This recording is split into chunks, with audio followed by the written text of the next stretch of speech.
is the secret meeting that changed rap music and destroyed a generation. Damn. So it says, hello. After more than 20 years, I finally decided to tell the world what I witnessed in 1991, which I believe was one of the biggest turning points in popular music and ultimately American society. I have struggled for a long time weighing the pros and cons of making my story public, as I was reluctant to implicate the individuals who were present that day. So I've simply decided to leave out the names and all the details that may risk my personal well-being and that of those who were, like me, dragged into something they weren't ready for. Damn. Hold on, let me, So we gonna tell the story. we gonna tell the story. We ain't scared. You know what I'm saying? What they gonna do? They after us, not just playing. Look, that black van. So he says, between the late 80s and early 90s, I was what you may call a decision maker with one of the more established companies in the music industry. I came to Europe in the early 80s and quickly established myself in the business. The industry was different back then, since technology and media weren't accessible to people like they are today. The industry had more control over the public and had the means to influence them any way it wanted. Right. This may explain why in early 1991, I was invited to attend a closed-door meeting with a small group of business insiders to discuss rap music's new direction. Rap music's new direction. Yeah. Little did I know we would be asked to participate in one of the most unethical and destructive business practices ever seen. Crazy. So this was the meeting. The meeting was held at a private residence on the outskirts of Los Angeles. I remember about 25 to 30 people were being there. Right. Most of them familiar faces. Speaking of those I knew, we joked about the theme of the meeting, as many of us did not care for rap and failed to see the purpose of being invited to a private meeting to discuss the future of hip-hop. Talk to him. Among the attendees was a small group of unfamiliar faces who stayed to themselves and made no attempt to socialize beyond their circle.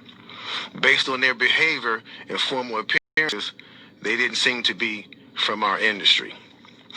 Our casual chatter was interrupted when we were asked to sign the confidentiality agreement, preventing us from publicly discussing the information presented during the meeting. Needless to say, this intrigued, in some cases, disturbed many of us. The agreement was only a page long, but very clear on matters and consequences, which stated that violating the terms would result in job termination immediately. We asked several people what this meeting was about and the reason for such secrecy, but could not find anyone who had the answers for us. A few people refused to sign and walked out. Nobody stopped them. I was tempted to follow, but curiosity got the best of me. That's right. A man who was part of the unfamiliar group collected all the agreements from us. So now it's going to get to the good part because the meeting about to start. Talk to him, Jake. It says, quickly after the meeting began, hold on one second. Get your popcorn, y'all. Popcorn, get your pistol. No, for real though. Quickly after this meeting began, one of the industry colleagues, who shall remain nameless like everybody else, thanked us for attending. He then gave the floor to a man who only introduced himself by first name and gave no other details about his personal background. I think he was the owner of the residence, but that was never confirmed. He briefly praised all of us for the success we had achieved in our industries and congratulated us for being selected as part of this small group of decision makers. At this point, I began to feel slightly uncomfortable in the strangeness of this gathering. The subject quickly changed as the speaker went on to tell us that the respective companies we represented had invested in a very profitable industry, which could become even more rewarding with our active involvement. Damn. He explained that the companies we worked for had invested millions into the building of privately owned prisons, and that our positions of influence in the music industry would actually impact the profitability of these investments. Then he says, I remember many of us in the group immediately looking at each other in awe and confusion. At the same time, I didn't know what a private prison was, but I wasn't the only one. Sure enough, someone asked what these prisons were and what any of this had to do with music. We were told that these prisons were built by privately owned companies who receive funding from the government based on the number of inmates. The more inmates, the more the government would pay these prisons. It was also made clear to us that since these prisons are privately owned, as they become publicly traded, we'd be able to buy shares. Most of us were taken back by this. Again, a couple of people asked what this had to do with us. At this point, my industry colleague who had first opened the meeting took the floor again and answered our questions. He told us that since our employees had become silent investors in this prison business, it was now in their interest to make sure that these prisons remain filled. Our job would be to help make this happen by making music which promote criminal behavior, rap being the music of choice.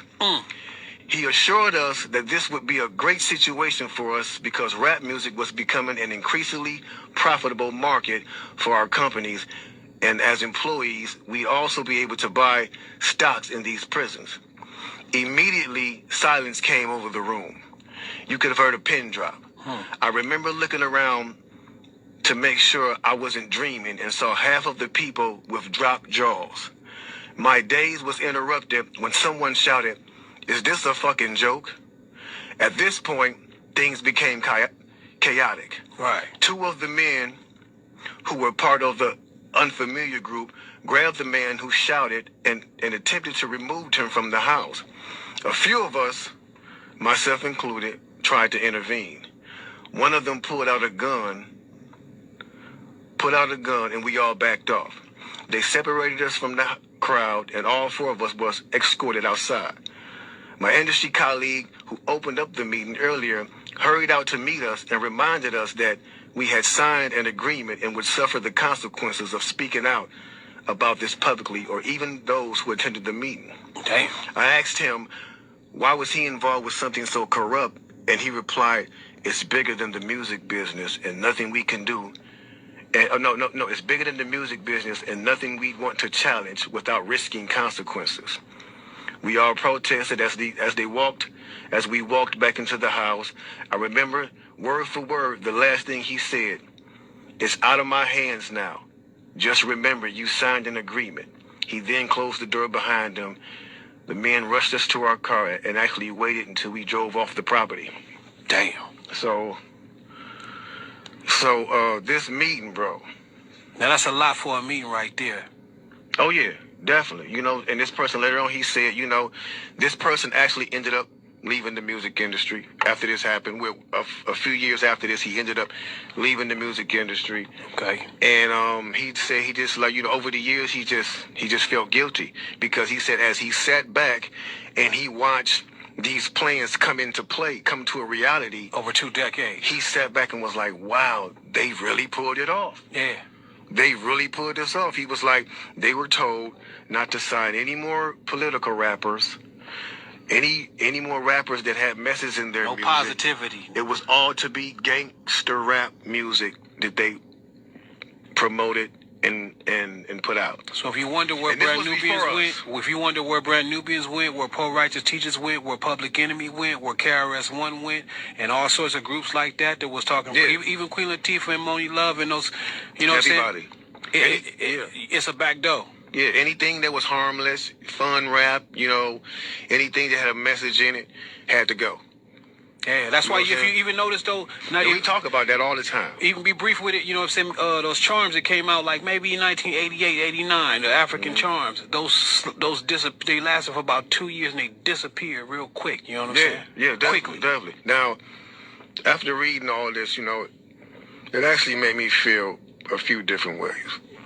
The first emotion I felt was shocked, because I was definitely taken back by this, just knowing the level of evil that's involved by even thinking of a plan like this. You know what I'm saying? The second emotion I felt was anger. Anger because it's not enough for them to exploit our culture and make all the money off of it. Because let's keep it real, the industry has never been favorable towards the artists. Never. But they're going to go beyond the artists to get the artist to influence and lure in the consumer, which they knew at the time were mainly minorities. Yep. In other words, keep promoting gangster rap so that the youngsters will be influenced by them, which in turn will incite them to want to act like them, and it's a very good chance they'll end up in their prison. Yeah. So they're getting paid twice. They're getting paid from the artists they signing, and then they're getting paid from the people that these artists influence that goes to prison trying to be like these artists. Yeah. So they making a killing. A killing. They're using the music business to promote their private prison business. My man is right there talking that right. 1988, a man named Tom Beasley, man. That's the co-founder of the corrections for Corporation of America. That's the CCA. You know what I'm saying? Excuse my French. I'm reading this thing right there real quick. It's the CCA. So in 1988, he founded, and this is in straight concert with the same thing. So it's like the music business. You do what you do on your side. And over here with the corrections facilities, we're going to do on this side, because in 1970, there was 500 prisons. You know what I'm saying? Only 500 prisons in the United States. To this day, there's 1,700 prisons right now. That means big business. I'm talking about that done flippled over. You know what I'm saying? If flippled over is a word.